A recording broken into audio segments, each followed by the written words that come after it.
Hey guys, I'm Rick back again for another Cinema of Frankenstein from 1910 until now. And today I watched the horror Frankenstein. Now this is kind of the black sheep in the Hammer horror series. First off, no Peter Cushing. They went with a different direction.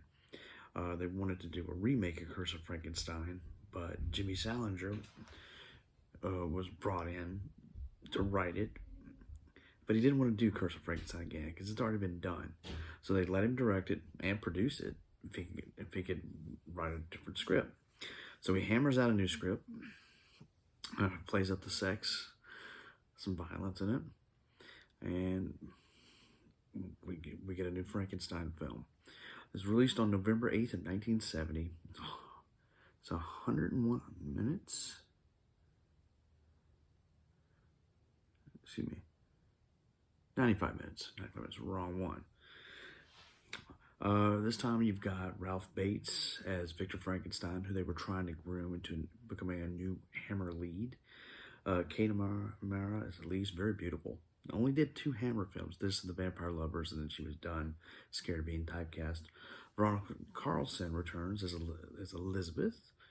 David Prowse is the monster this time. Most people would know him for being Darth Vader in the suit.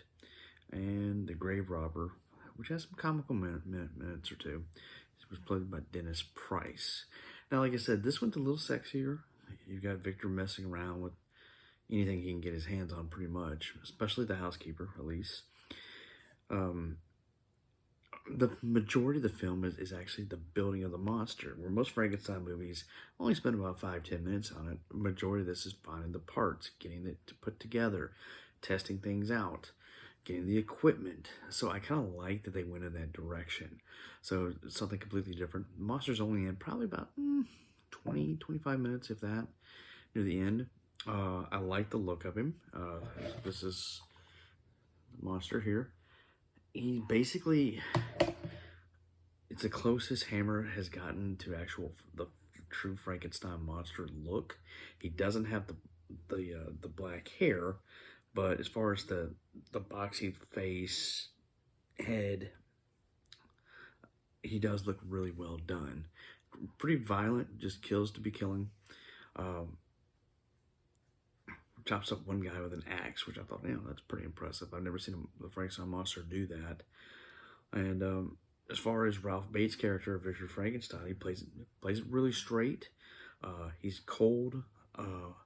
Kind of takes a little bit after Frankenstein must be destroyed. He'll do whatever he needs to do to get what he wants. Kill whoever has to be killed to get in his way. The women are beautiful, and it's just a solid movie. So I don't understand the hate for it. This was my first time watch, and I found it to be a pretty good movie. I'd watch it again.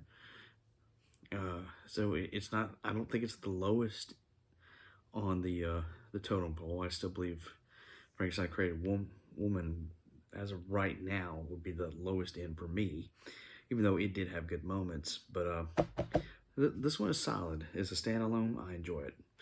But that's all I got for this one. Take care. Go watch a movie.